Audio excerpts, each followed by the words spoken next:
Hi, everybody. My name is Lena. Thank you so much for coming. I'm really excited to be here. This is actually my first ever Creatively class, so I'm excited to jump in and get started. This is going to be a NFT 101 course that's going to go over the entry points of what it takes to understand the NFT market, cryptocurrency, and blockchain as a whole. We'll get into more of the details and my background when we jump into the presentation. Just so everyone knows, please use the Q&A function instead of the chat function. That's what Creatively has told me to do, so I'm just going to reiterate that to all of you. I have put together a presentation and I made it in Illustrator, and then I didn't have time to export it. So I'm going to present my screen to you and you're going to all look at my Illustrator. So that's just kind of gonna be how it goes for this one, but I hope you all don't mind. Okay, so we're actually going to start over here with our NFTs 101. Another thing, if anyone wants to reach out to me directly, or if there's anything that you would like to get from this presentation or sent to you directly, just go ahead and email me. My email is in the bottom right-hand corner of every slide. So jumping in, just a little background on me. I've had an interesting career that's ranged a lot of places. So as you can see, this long list of brands on the left is just brands I've worked with in a marketing capacity, branding capacity, PR capacity, lots of different ways, both through agencies and directly. I had a lot of experience in fashion, and then in my agency career also did a lot of technology clients and then also startups in general. So that was a really exciting time for me. And then for me, as with many people, my life changed a bit when the pandemic happened, and I ended up going into, sorry, give me 1 second. Just getting, okay, great. Sorry about that, but yes, in the pandemic, my life changed a bit, and I ended up moving on to working with an artist and developing an art studio practice with him. So his name is Efdot, Eric Friedensohn, efdotstudio.com, at Efdot on Instagram. He's awesome. Everything he makes is fantastic. But we had developed an art studio that was working both with brands directly and then also on individual projects such as, paintings and prints and all of that, which was his owned intellectual property. And then that was what caused us to enter into NFTs. So together we launched over 250 NFTs on Foundation, OpenSea, and Nifty Gateway during the time that I was there. I've since moved on to a new project, which is a menswear fashion startup called Seneca, which is at think.seneca on Instagram and thinkseneca.com.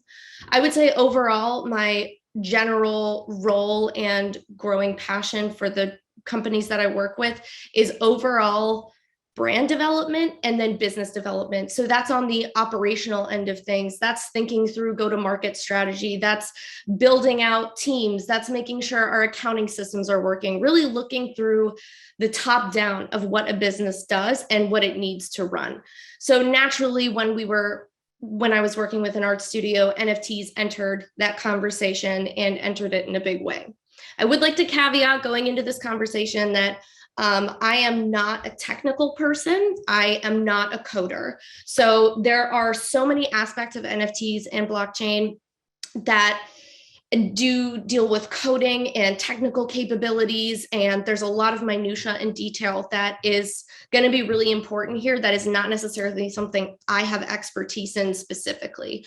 I 100% recommend working with developers and coders and experts in specific technical fields if you feel like those become necessary and important for your practice. So jumping right on in, just to get, I've prepared quite a lot of information here, but just to get a sense of what exactly we're looking like in the audience, I have prepared a poll, which should come up on your screen, just to kind of gauge where we are as a group as far as NFT knowledge is.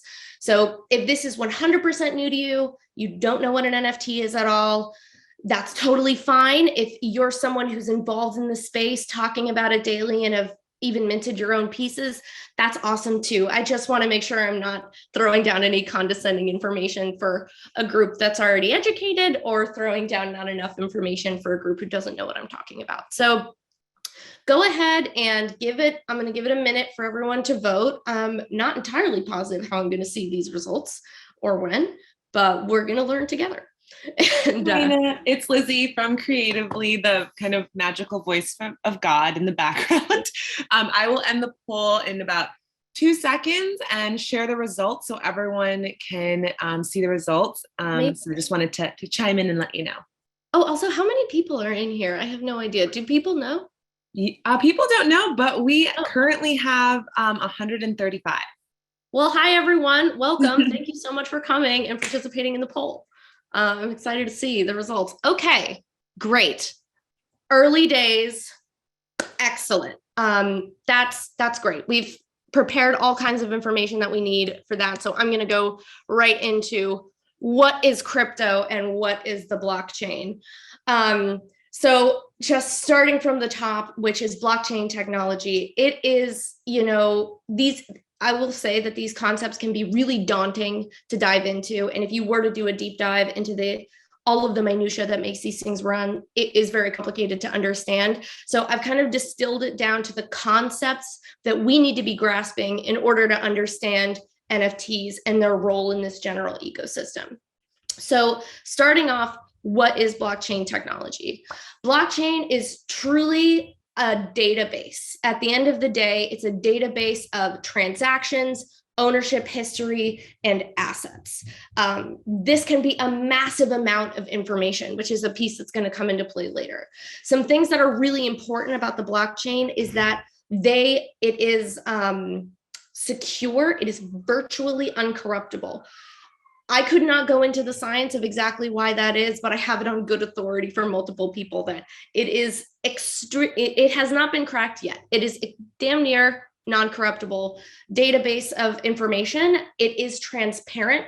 This means that any transaction that is done on the blockchain is available to anyone.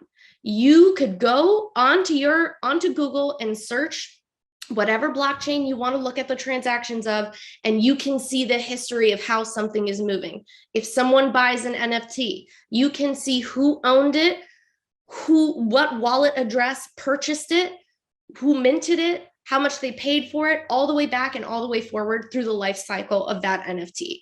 So it's incredibly transparent in that way. And that's one thing that makes it incredibly difficult for fraud to be committed on using this technology. It's transparent, but it's also anonymous. So you do not need to use any of your personal identifying information in order to interact with this technology, including cryptocurrency.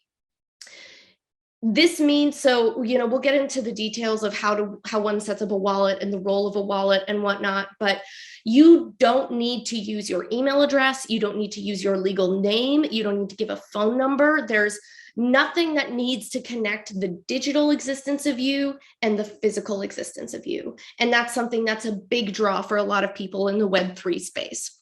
And so between the security, the transparency of seeing all of the transactions, and the fact that it's anonymous to who the person behind those transactions is in real life, that's kind of the draw of the overall blockchain system. Cryptocurrency as a concept is not necessarily tied to blockchain. Most of them are. The ones that we're going to talk about today all are. But as a general term, cryptocurrency truly just means that these are non-centralized tokens. They're not run by the government. We're going to go into the word fungible in the what is the NFT section, but essentially the definition of fungible is something that has equal value. $1 is equal to $1. One token is equal to one token. It's basically saying that if I have one Ethereum is equal to another Ethereum. There isn't a change in value there.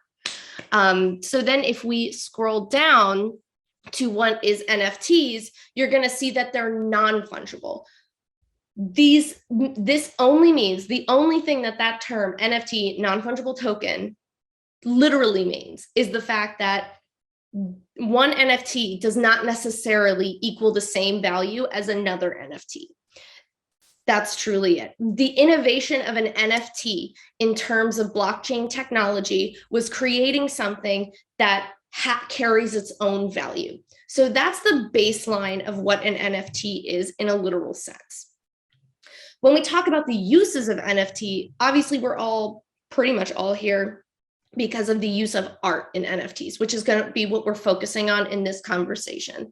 But in the world, you're going to see a lot of conversation about the future uses of NFT, the future of ownership, that kind of concept. And when people are saying that, there are so many different ways that you can do that. In the same way that you can own an NFT, think about if that was the same way that you owned a house, or if that was the same way that you owned a piece of clothing, or if that was what you used to get into an event. There's so much innovation happening in this space to make things like that possible. And there's a large group of people who thinks that that is going to be the future of the way we do many, many, many things. So that's just generally something to keep in mind as we go through this, although not necessarily totally relevant to today's conversation. So we're going to go down into transactions. So a big thing about NFTs that I'm sure you have all heard, and if you haven't, the entry point into participating in the NFT, blockchain, and cryptocurrency markets are wallets. So a wallet is where you store all kinds of things. You can store your all kinds of different cryptocurrencies there. You can store NFTs there. It's basically the hub of where you're keeping your digital assets. Your wallet address is going to be a long string of numbers and letters that is accessible to you via your wallet. And that's kind of your identifier. So it's totally anonymous. You will see some people, who maybe have a wallet address, which is like their name.eth or some funny word.eth. Those are assets also that you buy and you store in your wallet, but do not need to be tied to your physical reality at all. So again, these wallets are anonymous. They're free.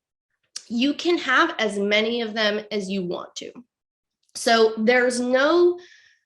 if you were to go to sign up for a wallet today, you could sign up for another one 10 minutes later. Because they're not tied to you in pretty much any way, there's no way to identify who owns that wallet or how many wallets a person has, unless they choose to identify themselves. So they're anonymous, they're free, and they're unlimited. You can put all kinds of different cryptocurrencies in a wallet. Different wallets can accept different things. So Metamask is probably the one that people are most familiar with.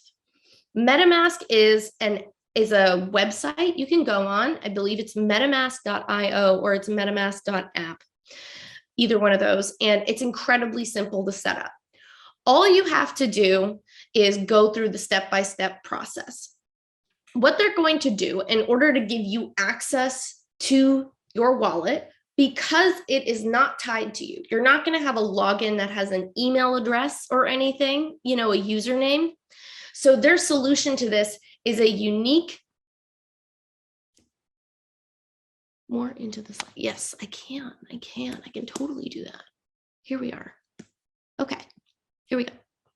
Better. I'm hoping it's better. Anywho, but it's a unique 12-word seed phrase. It is random words. They are not case sensitive. It is literally 12 random words, and the system is going to make you go through and validate that you know these words multiple times. These are so important to your privacy.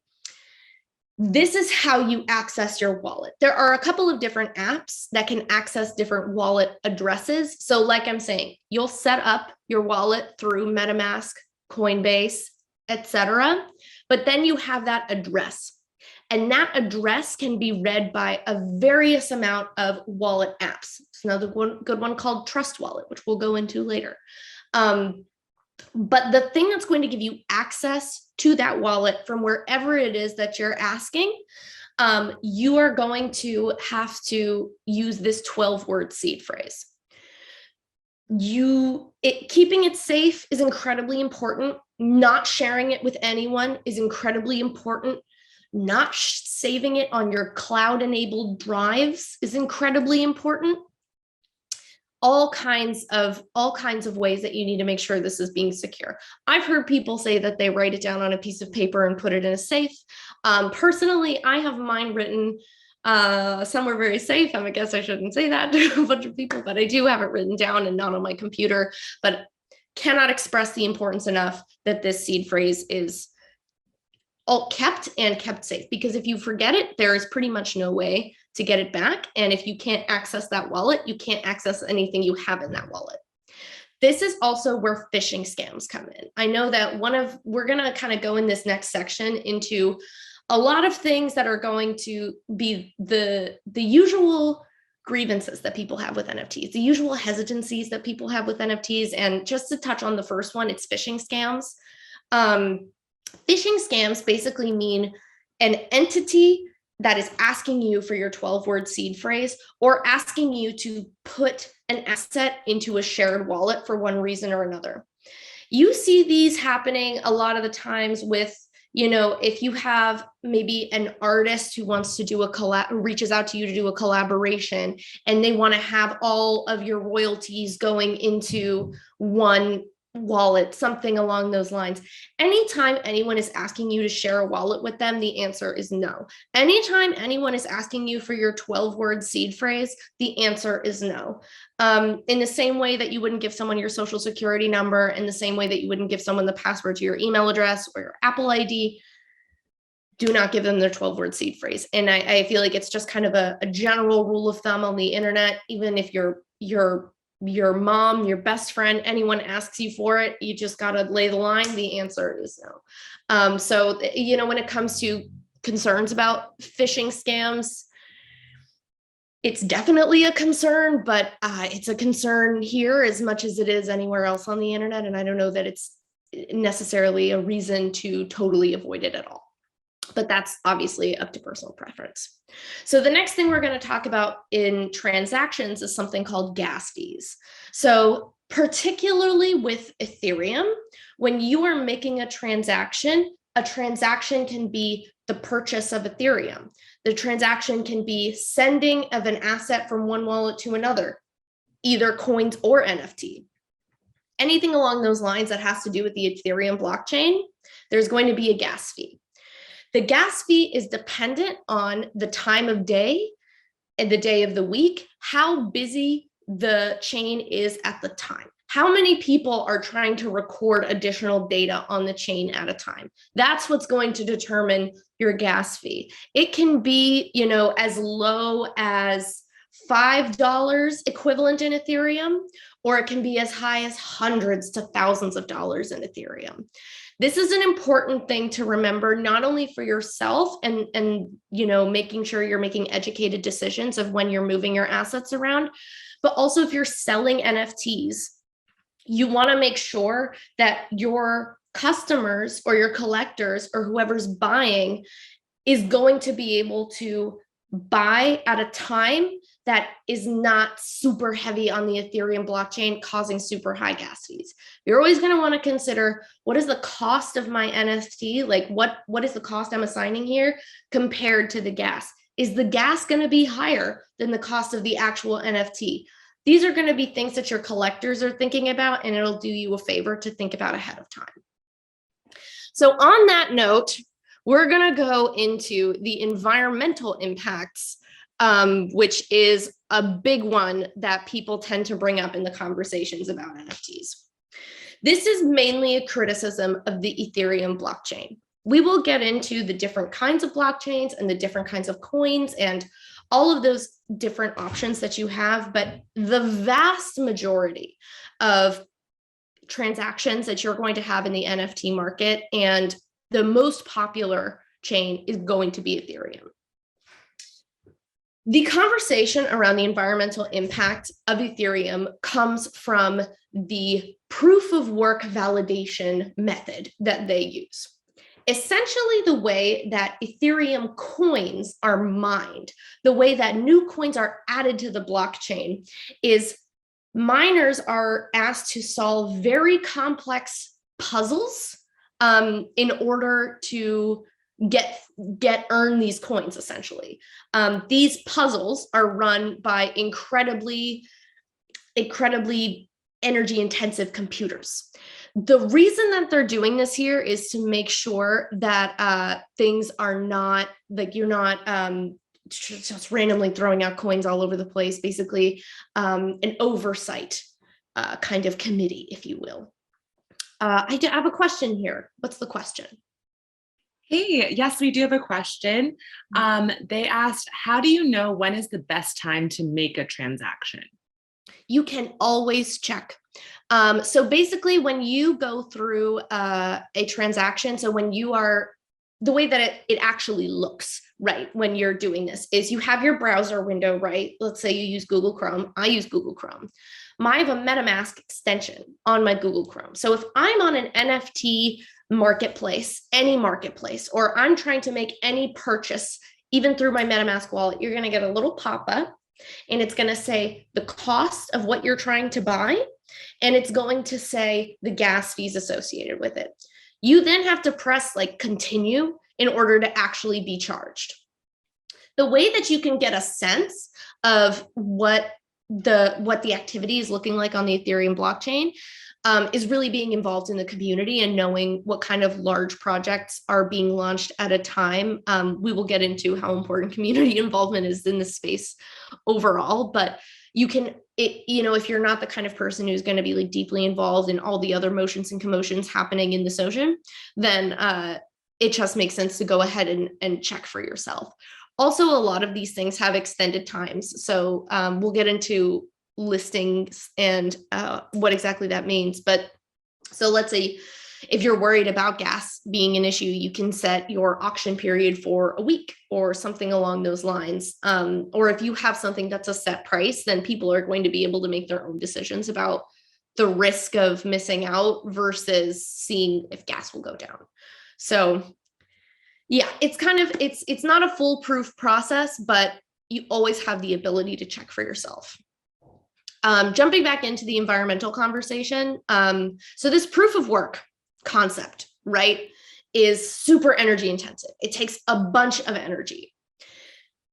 Ethereum's proof of work concept has a total approximate carbon or equal use of energy to the country of Finland and carbon footprint similar to Switzerland. That is significant. This is where that criticism comes from. This is not a small amount of energy. This is not a small amount of impact on the environment, no question. But the reality of this conversation is that the Ethereum blockchain is used for a multitude of things outside of NFTs. It is the prominent one for NFTs, but the Ethereum blockchain is vast. And so many people are doing so many things on this blockchain. And really the energy use is coming from the mining practices. So when you're talking about the environmental impact of NFTs, it's really kind of just getting looped into overall the environmental impact of Ethereum. A lot of the times you'll hear people make the comparison to a commercial airline. So thinking about what exactly is your portion of the impact of flying on a plane across the world or whatever, because you're definitely dumping a lot of airplane fuel into the environment and that also impacts things, but how much of that responsibility is you personally? And that's kind of the equivalence that we make as far as the environmental impact of an NFT. You're minting an NFT is not, dumping oil into the ocean necessarily, but it is participating in a system that overall is harming the environment. Ethereum has put forward a proposed solution to this.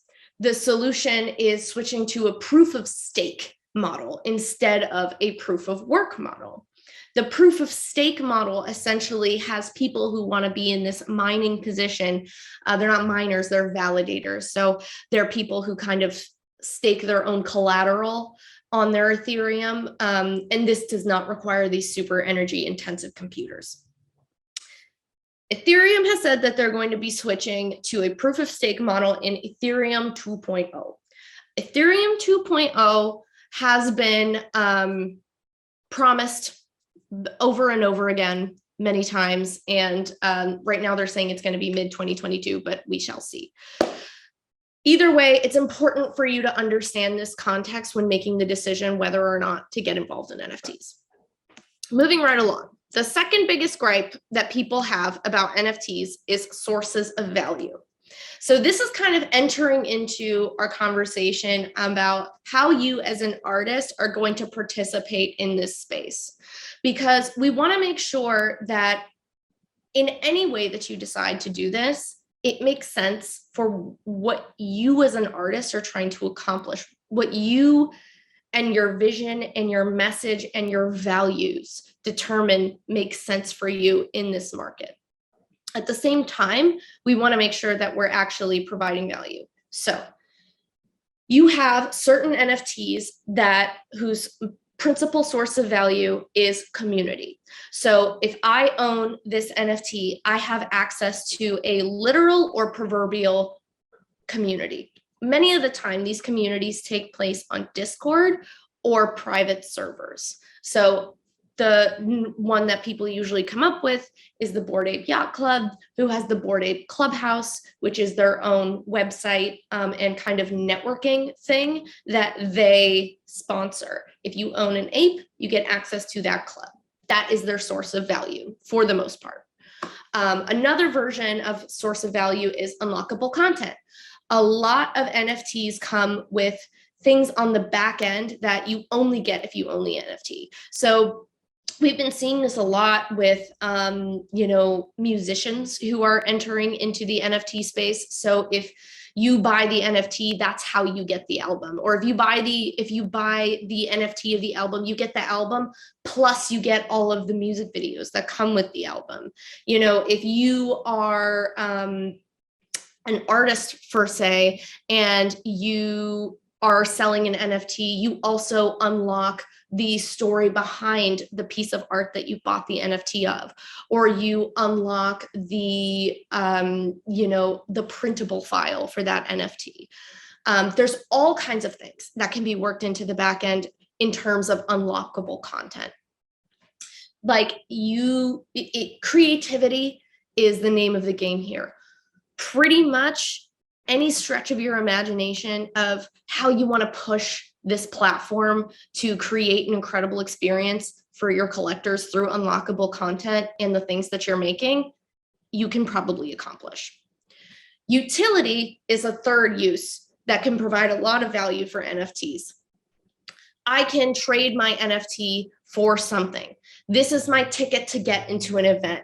If I have this NFT, I have the option of trading it in for the physical version. There is a type of NFT where you have the digital asset and you can keep that digital asset, or you can burn that asset, essentially get rid of the NFT. You do not own the NFT anymore in exchange for the physical version of that piece, be it a painting, be it a hoodie, be it whatever it is. Another thing within utility is licensing rights. So a lot of these character projects also have licensing rights attached to them. So the fact that I own this NFT means I could print versions of these NFTs. I can make merch with this image on it. So all of these things are opportunities that you can do within NFTs. The point here is that you want to make sure you are providing some sort of value behind your NFT. The last section that I'm going to go over is the more traditional understanding of the way that we value art.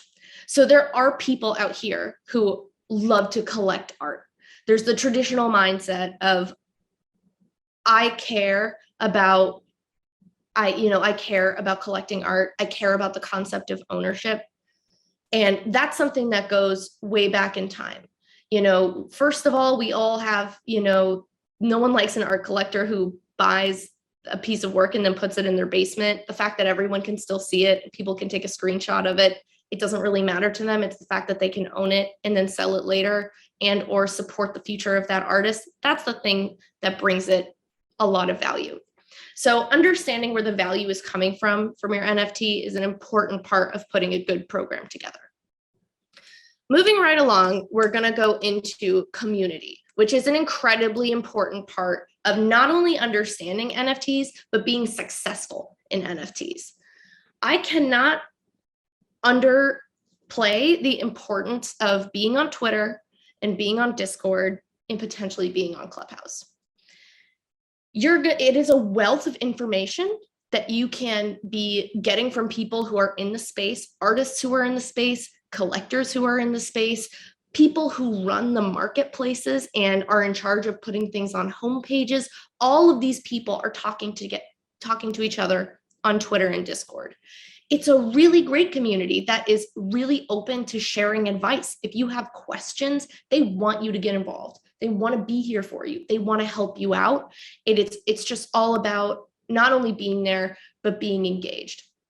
So if you go onto Twitter, you follow those hashtags, you follow the accounts that are talking about the NFTs that you're excited about, you're going to meet a lot of people who are going to be able to help you in a lot of different ways.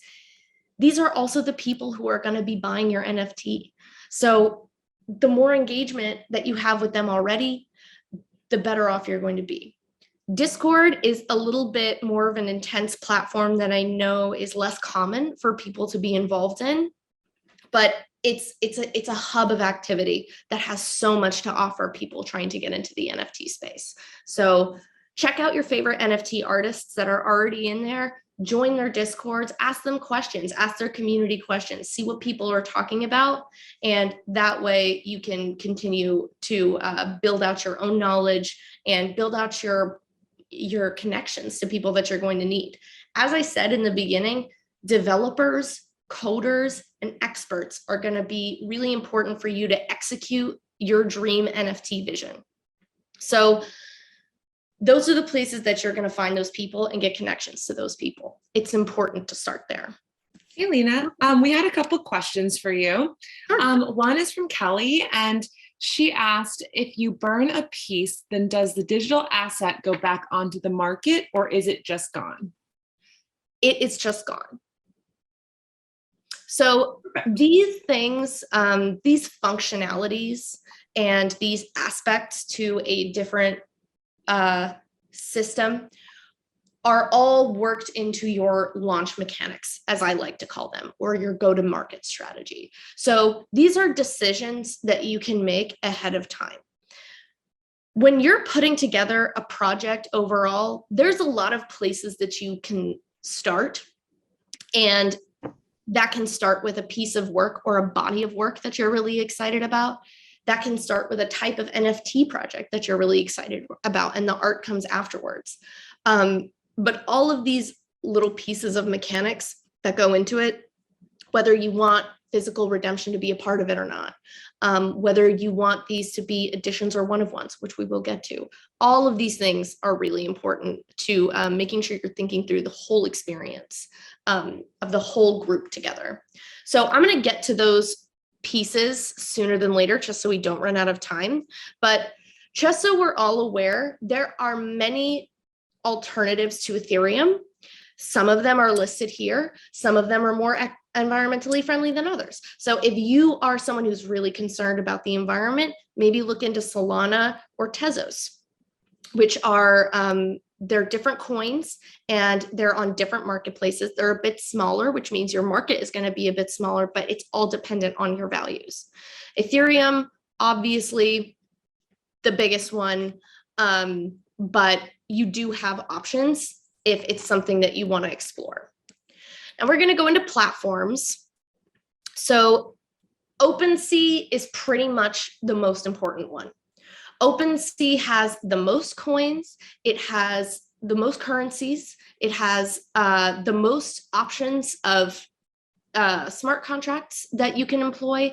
It's the biggest one, essentially the wild, wild west, but an excellent place to start. There are some more exclusive ones. So Foundation, which is this guy right here, Super Rare, and Nifty Gateway. These are all a bit more exclusive to get into. You either have to apply or be invited. But for someone who's in a more fine art sense, these are some really great places because they're really focused on being curatorial. If you're the kind of person who has a big problem being around these kind of generative character pieces or the minted NFT memes, maybe going for a platform that is a little more exclusive and art focused is a great place for you to start. Another one I want to call out here is Nifty Gateway. Nifty Gateway is the only one of these platforms that you can purchase an NFT in USD.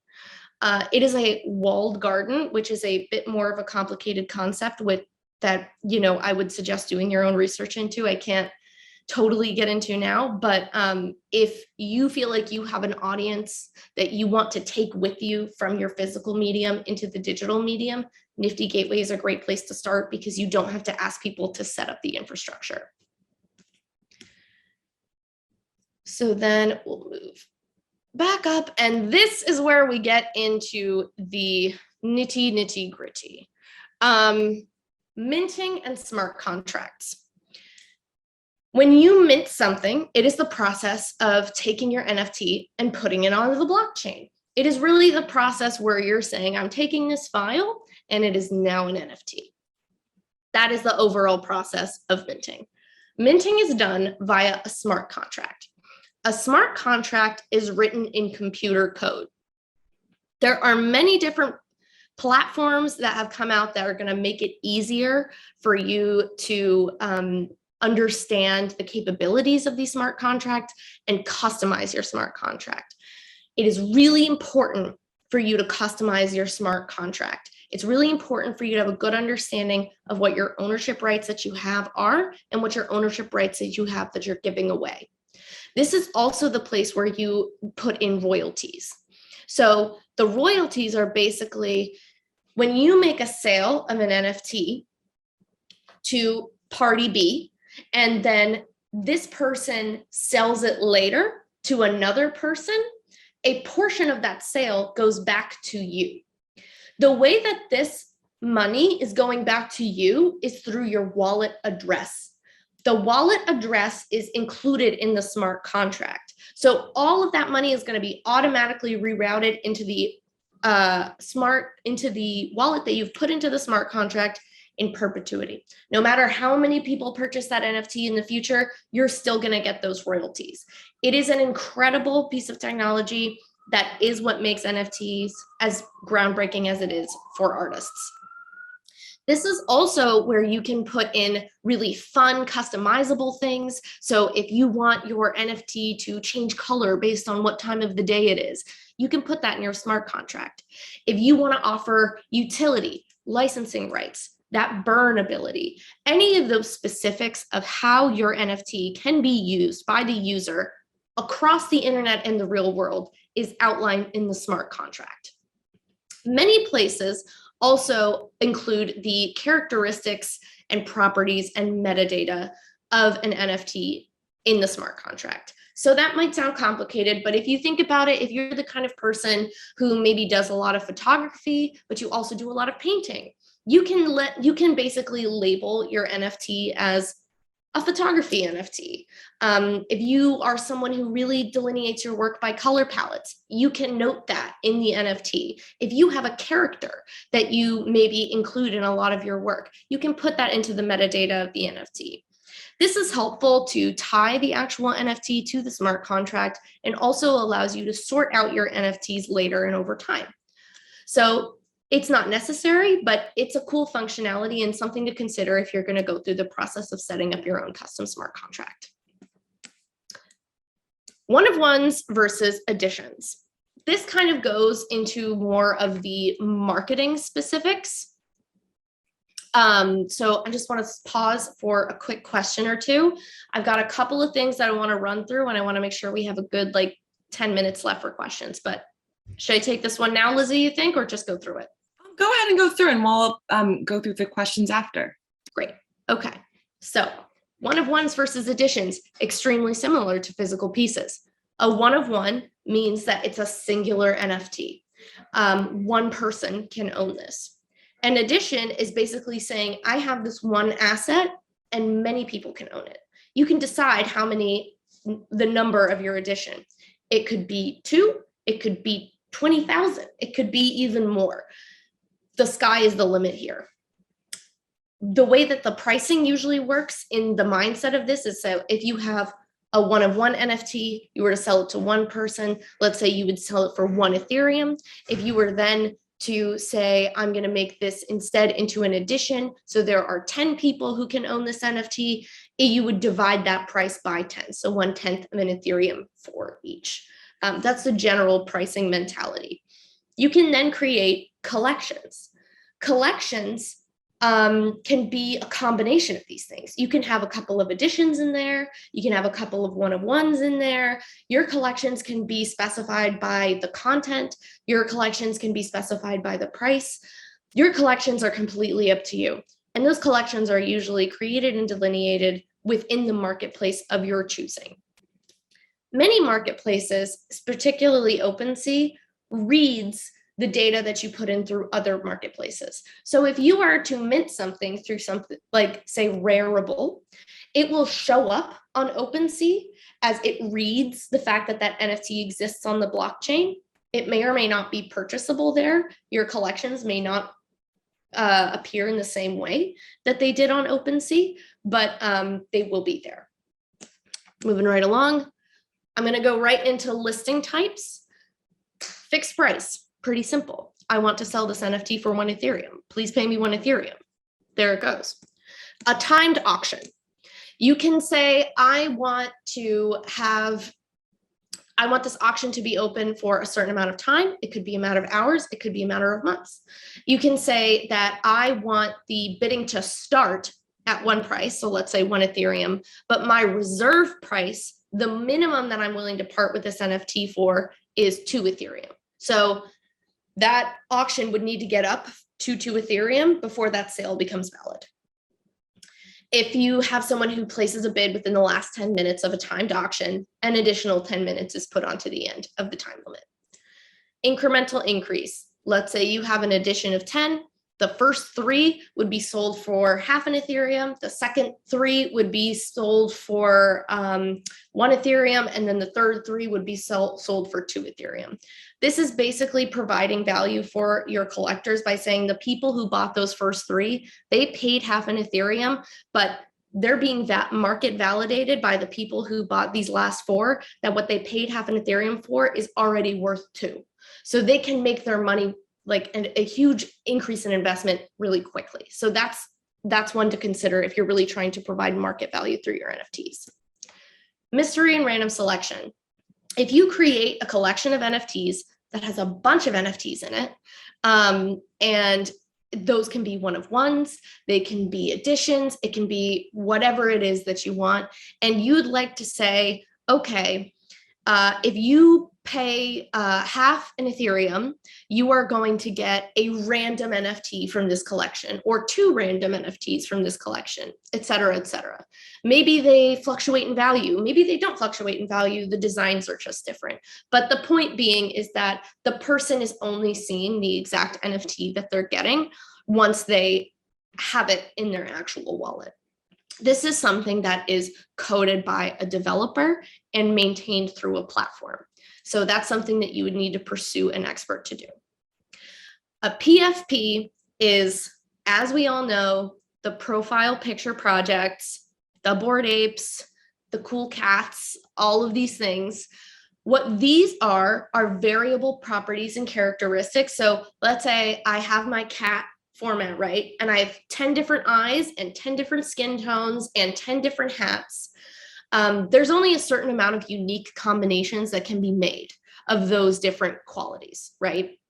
Those are put into a generator, and that generator will not mint the NFT until a person presses a button on a website that says mint. So when I press mint, a random combination of all of those characteristics is put together into a unique one-of-one NFT, and then I own that NFT.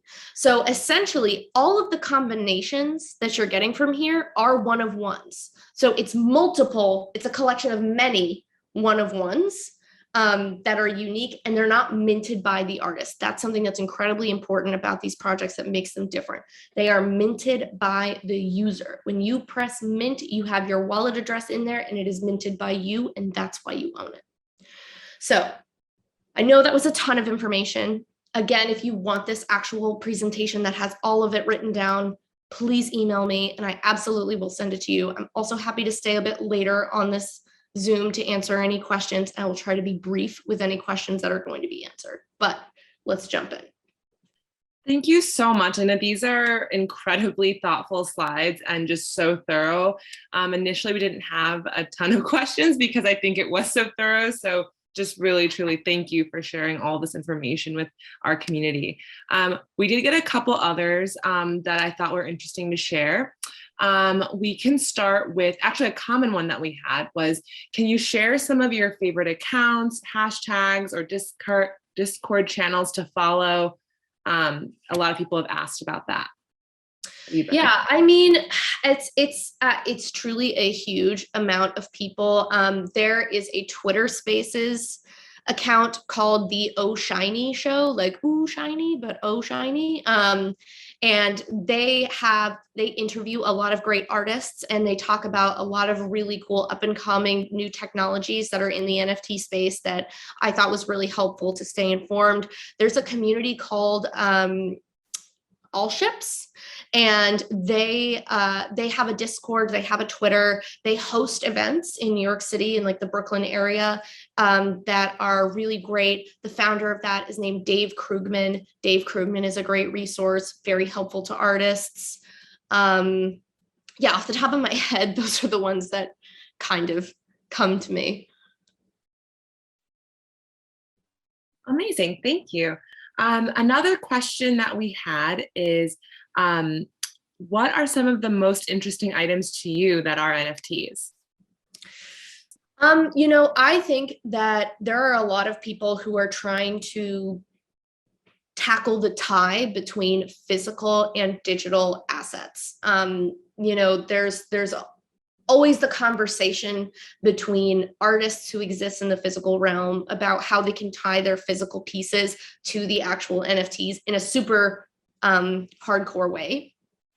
So you're seeing a lot of things that have these chips, and the chips, they can be embedded into a canvas, they can be sewn into a piece of clothing, they're tiny, they can go anywhere, and essentially you hold your phone right next to it and it pulls up the NFT and you can buy that NFT right there. But just creating that physical tie between the actual product and the NFT, I think is going to be really game changing, not only for artists to feel more comfortable tying an NFT to their work, but is also going to bring the regular public a lot quicker into the adoption of the technology. Thank you so much, Lena. Another question that we received, one is actually very sweet. It says, thank you for this. I'll be rejoining Twitter to join the NFT space, which is really awesome. Thanks, Melanie, for sharing that. But another question that we received is, can a transaction ever be reversed? I'm assuming this question is saying, like, are there returns? Like, yeah. Yeah, I think that's what it sounds like. If like, say you want to cancel it or change your mind. I don't believe so. I mean, don't quote me on that. Honestly, it hasn't come up. You can always reach back out to the artist and say, You know what? I'm going to go ahead and say no. Don't quote me on that. And I'm sure it's different per artist, but for the most part, if you buy an NFT and then you're like, I don't want this anymore, it is on you to resell it more so than it is on the artist to take it back. Got it. Awesome. And then another question we received from Daniel. He asks, does an NFT owner ever receive the physical work behind the NFT? Totally dependent on the artist and the project. You can always reach out. You can always reach out to an artist and ask. There might be an additional fee attached to that. And it's also usually very clear in the terms and conditions or the description of the NFT when you get it. Many artists and NFT people kind of have hesitancy around the concept of giving people physical things because that requires you to dox yourself. Doxing yourself means revealing your actual identity, like your human identity, opposed to your digital identity. So if you're someone who really, really wants to stay anonymous, you're not going to give someone your shipping address or your email address or anything like that. So sometimes I think artists are pretty hesitant to offer physical redemption as a piece of their NFT, or sometimes collectors can be hesitant to claim them, but it totally depends on the project. Not unheard of by any means. Thanks, Lena. Just a couple more before we close out. We have a question about what are the top wallet recommendations that you have? The top, wallet recommendations. Metamask is just the gold standard. I will say it is the actual gold standard that is used by the majority of the market. Personally, I really like the app called Trust Wallet. So I'm actually going to go over back here or somewhere. So Binance is actually it is a kind of all-in-one system where you can buy various crypto coins and then you can sell NFTs, and they also have a wallet app called Trust Wallet. As I said, you can make your wallet anywhere and then view it through the app that is Trust Wallet. It covers a ton of different cryptocurrencies that you want to have, and it also displays the actual images behind your NFTs, which not all wallets do. And I like to see it all together like that. So that's my personal preference. Thank you. A couple more. We had a question from Lindsay who asks, what's the most important thing for a beginner to know about NFTs? The number one thing. Number one thing for a beginner to know about NFTs is that the NFT market is what you make of it. It doesn't have to be one thing. You don't have to feel like you need to appreciate the Bored Apes in order to be in NFTs. You don't have to feel like you have to compromise any of your values of your artistic practice in order to be in NFTs. It's a vast place with a lot of different ways of doing things, and you can make it your own. And you should feel empowered to take the steps that you need to in order to make it your own and feel really good about what you're putting out there, because this is going to be out there forever. It's going to be on the blockchain forever. So taking the time to make sure you're doing right by yourself as an artist instead of just kind of diving into whatever the hottest trend is in order to, be present in the conversation, I find is a more fulfilling way for people to participate. Agreed, wholeheartedly. Another question we received is money made from selling NFTs taxable? What an excellent question. I have no idea. Hello. Cryptocurrency is indeed taxable. There is a lot of specifics based on what state you're in and what country you're in. I believe the tax rate is really applicable to the conversions between USD and crypto that you do. So if you're you're putting a certain amount of regulated currency into cryptocurrency, that's considered a purchase. And if you're taking the money out, it's considered a withdrawal. I believe those are taxed. Honestly, consult a professional. When in doubt, consult a professional because I do believe there is some sort of tax implication. I couldn't tell you specifically what it is. Very fair, and glad you're real about it. Definitely would rather that. And then lastly, we have time for one more question. Alana asks, how can you show that your work took more time and is more unique rather than switching layer colors, etc., if you are a painter or mixed media artist?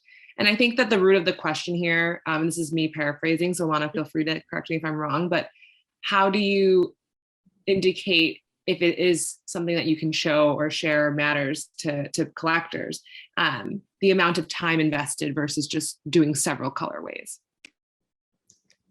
So I'm trying to understand the core of the question is that how do you communicate the amount of love, time, and effort that has been put into a piece over a medium like NFTs? Yeah. There's always a description on an NFT. So you can talk about the amount of time that it took for you to do. You can talk about the physical mediums that you use to do it. Just like selling anything on any marketplace, marketing is important. Communicating the story behind your piece is important. Putting together materials, videos of yourself making or talking about the piece that you're doing. Anything that you can do to really build up the story and the lore behind your piece in order to add that value and that understanding through the mind of the audience is going to be what does that.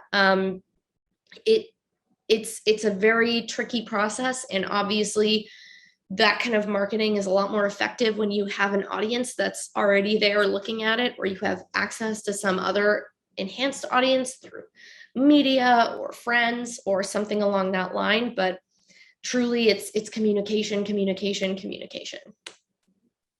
Thank you so much, Lena, for everything. Truly, on behalf of Creatively and the community, is there any last words you'd like to say before we sign off? I know it's scary, but you can do this. There's, the world is your oyster, and if you were thinking about it, you might as well try. I love that. Thank you so much, Lena. And we also just dropped in Lena's email if you guys want to say hey and thank her. Additionally, we also dropped into the chat our YouTube channel if you would like to see a recording of this. Some people have also asked for the slides, Lena, so we'll make sure that we work together on that and get those out. But thank you so much for everything. Have a great rest of the night, everyone. And go ahead, Lena. Sorry, didn't mean to cut off your goodbye. Bye.